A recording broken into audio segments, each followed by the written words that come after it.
نحمدہ ونصلی ونسلم علی رسولہ الکریم اما بعد۔ میری محترم ماؤ، بہنوں اور بیٹیوں،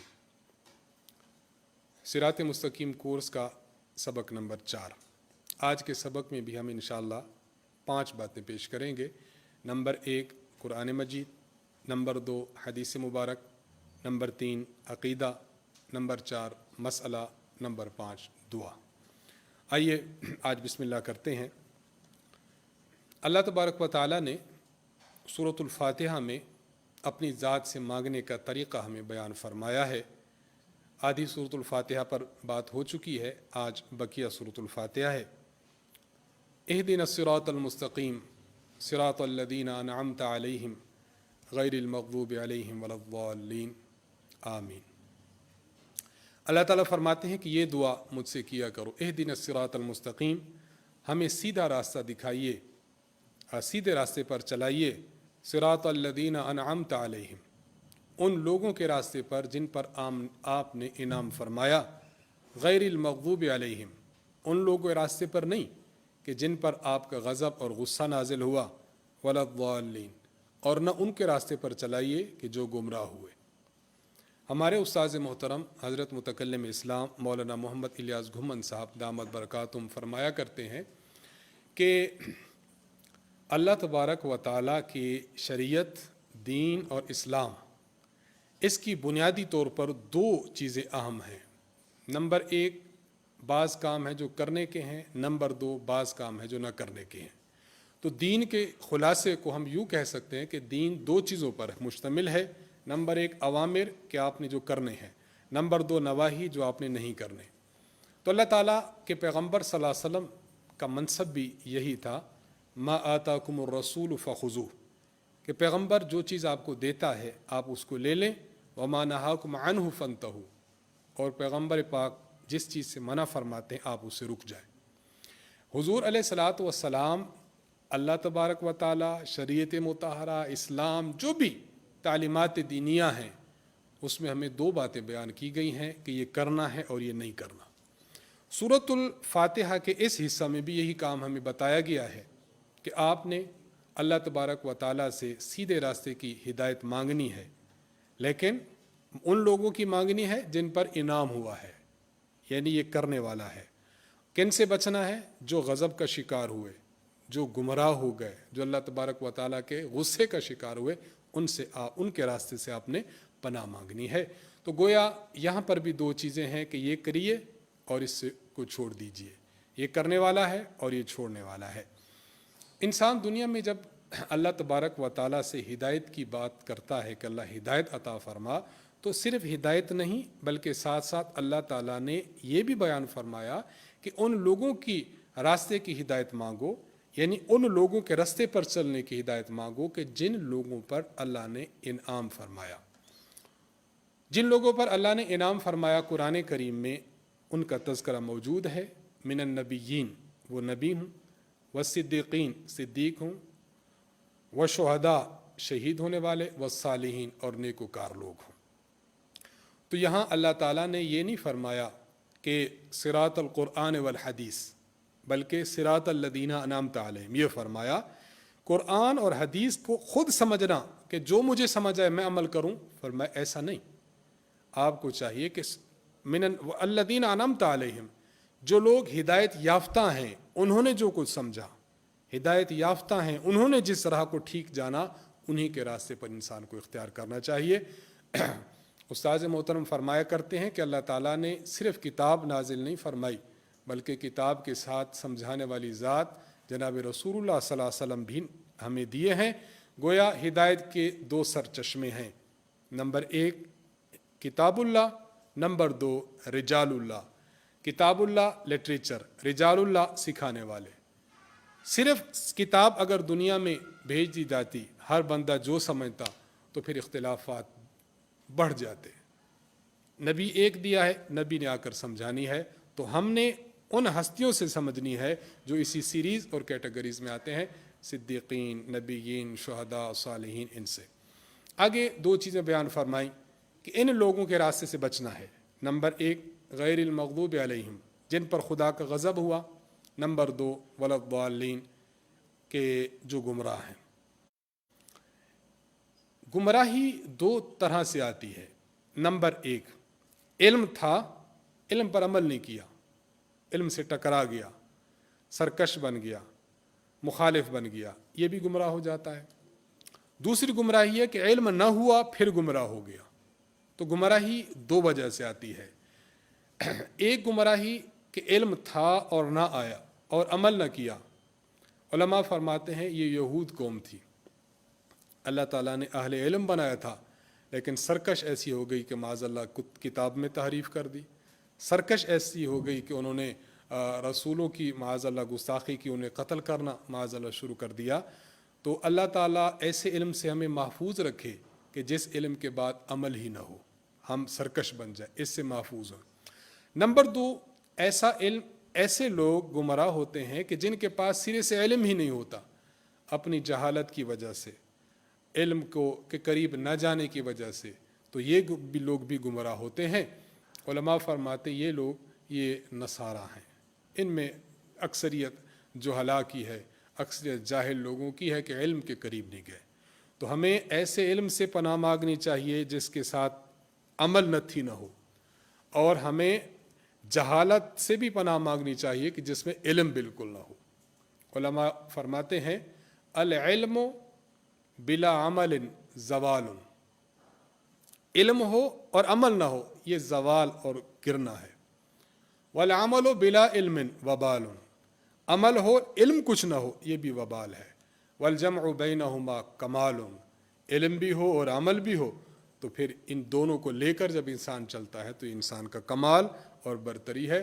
اللہ تعالی ہمیں علم بھی عطا فرمائے، اللہ تعالی ہمیں عمل بھی عطا فرمائے. تو میری بہنوں یہ چیز تھی نمبر ایک. نمبر دو، آج کی حدیث. حضرت وائل ابن حجر رضی اللہ تعالیٰ عنہ فرماتے ہیں کہ میں نے رسول اللہ صلی اللہ علیہ وسلم کے ساتھ نماز پڑھی. جب آپ نے غیر المغضوب علیہم ولا الضالین پڑھا تو آپ نے آمین فرمایا، اور آپ نے آمین آہستہ آواز میں فرمایا. یہ حدیث مسند ابی داود الطیالسی میں حدیث نمبر 1117 پر موجود ہے. جب بھی انسان نماز پڑھتا ہے تو نماز پڑھتے ہوئے سورۃ الفاتحہ تو پڑھتا ہے، تو غیر المغضوب علیہم ولا الضالین پڑھیں، پڑھنے کے بعد آمین پڑھا جائے. آمین کو آہستہ آواز میں پڑھا جائے. نمبر تین، عقیدہ. عقیدہ صدق باری تعالیٰ. ہم مسلمان ہیں اور مسلمانوں کا عقیدہ یہ ہے کہ اللہ تعالیٰ کا کلام سچا بھی ہے اور واقع کے مطابق ہے، یعنی جو اللہ نے فرمایا ہے ایسا ہی ہوا ہے یا ایسا ہی ہوگا. اللہ تعالیٰ کے کلام میں اس کے خلاف عقیدہ رکھنا کہ اللہ تعالیٰ نے فرمایا کچھ ہے معاذ اللہ اور ہوا کچھ تھا یا ہوگا کچھ، یہ بھی کفر ہے. اور اللہ تعالیٰ سچے ہیں اس میں وہم کرنا کہ پتہ نہیں سچے ہیں پتہ نہیں سچے نہیں ہیں، یہ بھی کفر ہے.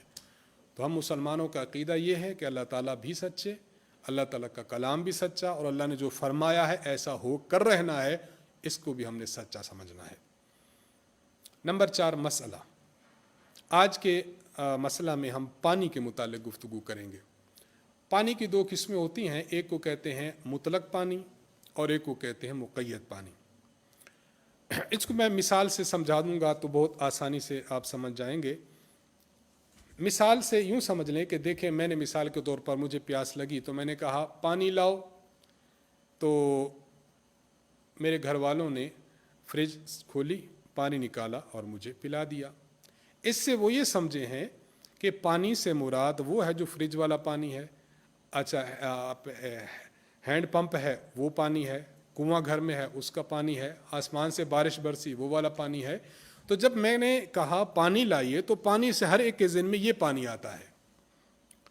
کسی کے ذہن میں یہ نہیں آتا کہ جب پانی مانگا ہے تو عرق گلاب لا کے دے دے کہ یہ جی یہ پانی پیے. اس سے پتہ چلا کہ جب ہم پانی کا لفظ بولیں تو ذہن میں جو پانی آتا ہے مطلق پانی اسی کو کہتے ہیں، اور مقید پانی وہ پانی جو ذہن میں نہیں آتا اس کو مقید پانی کہتے ہیں. جس طرح آپ کہتے ہیں عرق گلاب، تو عرق گلاب کو ہم پانی کہیں گے لیکن مطلق پانی نہیں بلکہ مقید پانی. ایک بات تو یہ سمجھ لیں ان دونوں کی ڈیفینیشن. نمبر دو، یہ جو متقید پانی ہے، مثال ارک گلاب ہے، اس پانی کا حکم یہ ہے کہ اس سے طہارت حاصل نہیں ہو سکتی. آپ اس سے وضو کرنے لگ جائیں، اس سے بندہ غسل کرنے لگ جائے تو شرعی غسل جو ہوتا ہے جس سے پاکی حاصل ہو جائے وہ تو نہیں ہوگا. جسم صاف ستھرا ہو جائے گا وہ الگ بات ہے، جو پاکی حاصل ہو جائے وہ چیز نہیں ہوگی. ہاں البتہ اس سے یہ ہے کہ اس سے نجاست کو دور کیا جا سکتا ہے. اس سے کپڑے پر نجاست تھی، ارک گلاب سے دھویا، نجاست تو پاک ہو جائے گی، لیکن ایسی پاکی جس کو ہم وضو غسل کہہ دیں گے وہ حاصل نہیں ہو سکے گی. مطلق پانی کی 4 قسمیں ہیں، میں نے پچھلی گفتگو میں ضمناً عرض کر دی ہیں. نمبر 1 آسمان سے برسنے والا پانی، یہ بھی مطلق پانی ہے. نمبر 2 زمین سے نکالا آپ نے موٹر کے ذریعے، پمپ کے ذریعے، یہ بھی پانی بھی ٹیوب ویل کے ذریعے. نمبر 3 سمندر اور دریا کا جو پانی ہے یہ بھی مطلق پانی ہے. نمبر 4 برف جو پگھلے اور اس سے جو پانی حاصل ہو. گلیشیئرز پر دیکھتے ہوں گے، گلیشیئر سے جو ہے وہ گرمی ہو تو پانی پگھل کر برف پگھل کر پانی بنتا رہتا ہے، تو اس کو بھی مطلق پانی کہیں گے. مطلق پانی کی 5 قسمیں ہیں. یہ آج کا جو مسئلہ ہے مسائل کے حوالے سے اور ہماری زندگی میں پیش آنے کے حوالے سے بہت اہم ہے، اس کے لیے بہت اچھی طرح سمجھیں. بعض اس میں ایسی جو ہے وہ ٹرمز ہیں کہ جو عربک ہیں، تو اس کا میں ساتھ ساتھ ترجمہ کرتا رہوں گا تو ان کو بھی سمجھنا چاہیے اور ان کا حکم بھی سمجھیں. پانی کی پہلی قسم ہے طاہر، مطہر، غیر مکروہ. طاہر کا معنی ایسا پانی جو خود پاک ہو. مطہر کا معنی ایسا پانی جو دوسروں کو پاک کر سکے، یعنی اس کو نماز کے قابل بنا سکے، مسجد جانے کے قابل بنا سکے. نمبر 3 غیر مکروہ، جس میں ناپسندیدگی کا کوئی عنصر نہ ہو، پسندیدہ ہی ہو. تو طاہر، مطہر اور غیر مکروہ کس پانی کو کہیں گے؟ مثال کے طور پر آپ نے جو ہے وہ نل کھولا، آپ نے ہینڈ پمپ چلایا، جو پانی نکلا یہ پانی طاہر، مطہر اور غیر مکروہ ہے. اس پانی کے ذریعے وضو بھی ہو سکتا ہے، غسل بھی ہو سکتا ہے اور نجاست کو بھی صاف کیا جا سکتا ہے. نمبر 2 طاہر، مطہر، مکروہ، ایسا پانی جو خود پاک ہو، پاک کرنے والا بھی ہو، لیکن یہ ہے کہ وہ اس میں کراہت تنزیہی ہو، یعنی کچھ ناپسندیدہ ہو، کچھ ناپسندیدہ ہو. مثلا بلی کا جھوٹا پانی ہے، گھر میں برتن میں پانی رکھا تھا، آپ وضو کرنے کے لیے بیٹھیں تو آپ کو پتہ چلا کہ اس میں بلی نے منہ مارا ہے. اب یہ پانی پاک بھی ہے، وضو کریں تو وضو ہو جائے گا، مطہر بھی ہے لیکن مکروہ ہے. کیا مطلب؟ کہ اگر اور پانی ہے تو اس سے وضو کریں، اس سے کرنا ناپسندیدہ ہے. ہاں اگر اور پانی ہے ہی نہیں گھر میں، صرف یہی پانی ہے، تو اب اس سے وضو کرنا اب مکروہ نہیں ہوگا. 2 قسمیں ہو گئی. نمبر 3 طاہر اور غیر مطہر، ایسا پانی جو خود پاک ہو لیکن کسی کو پاک نہ کر سکتا ہو، یعنی کسی کو وضو غسل کے قابل نہ بنا سکتا ہو. یہ وہ پانی ہے. مثلا یہ کون سا پانی ہے؟ اس کو کہتے ہیں مائع مستعمل، یوزڈ واٹر، ایسا پانی جو استعمال ہو چکا ہو. مائع مستعمل کے لیے اس کی تعریف جو استاد جی نے بھی لکھی ہے، اس کو اچھی طرح سمجھ لیں. ایک بندہ کسی قربت کے لیے یعنی کسی عبادت کے لیے وضو کرے تو اس کے اعضاء سے جو پانی لگ کر کسی جگہ آپ جمع کر لیں تو وہ جو جمع شدہ پانی ہے، اس جمع شدہ پانی کو ہم مائع مستعمل یا یوزڈ واٹر کہیں گے. ایک خاتون نے نماز پڑھنی تھی تو اس نے برتن نیچے رکھ لیا اور وضو کرنے لگی. وضو کرنے کے بعد جو بچا ہوا پانی ہے یہ یوزڈ واٹر ہے. یہ پاک تو ہے لیکن پاک کرنے والا نہیں. کیا مطلب؟ آپ کے جسم پر کپڑوں پر لگ جائے تو کپڑے ناپاک تو نہیں ہوں گے، جسم ناپاک تو نہیں ہوگا، لیکن اس سے کوئی اور عورت چاہے کہ میں وضو کر لوں تو وہ وضو نہیں کر سکتی، وہ اس کا وضو ہو گئی نہیں. اگر کوئی پانی بہت زیادہ گرا تو کس نے کہا میں غسل کر لوں تو اس کا غسل نہیں ہوگا. اگر وہ پانی ایسا ہے کہ وہ کسی عبادت اور قربت کے لیے استعمال نہیں ہوا بلکہ ویسے کسی نے وضو سکھانے کے لیے استعمال کر لیا، یا کسی بچے نے وضو کیا پھر آپ نے اس کو بڑے سے ٹرے میں، بڑے سے برتن میں جمع کر لیا، اب یہ طاہر بھی ہے، مطہر بھی ہے، اب یہ پاکی حاصل اس سے کی جا سکتی ہے.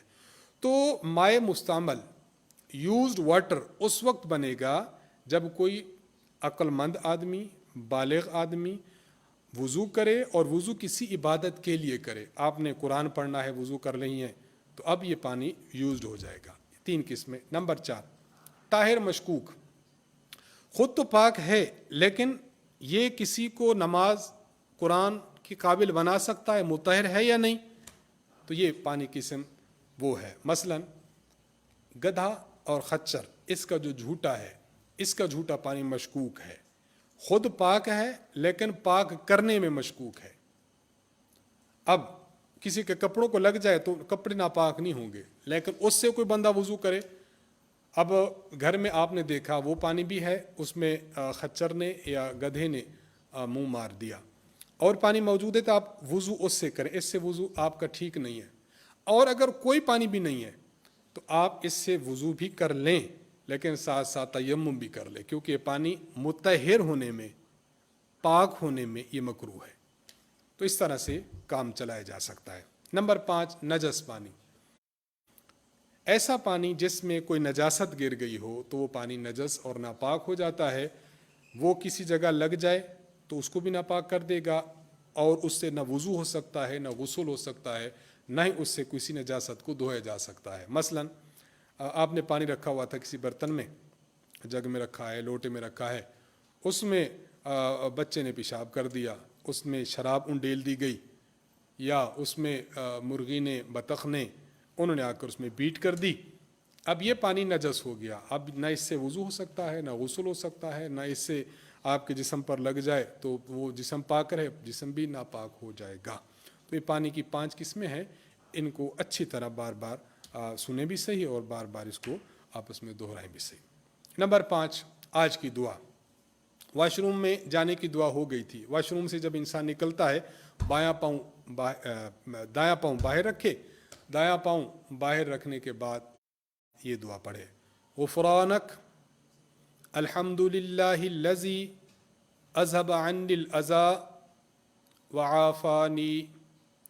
غفرانک الحمد للہ الذی اذهب عنی الاذى وعافانی. اے اللہ، میں تیری بخشش کا سوال کرتی ہوں. تمام تعریفیں اس اللہ کے لیے ہیں جس نے مجھ سے تکلیف کو دور کیا اور مجھے عافیت بخشی. اس دعا کے ساتھ آج کا سبق ختم ہوتا ہے. وآخر دعوانا ان الحمد للہ رب العالمین.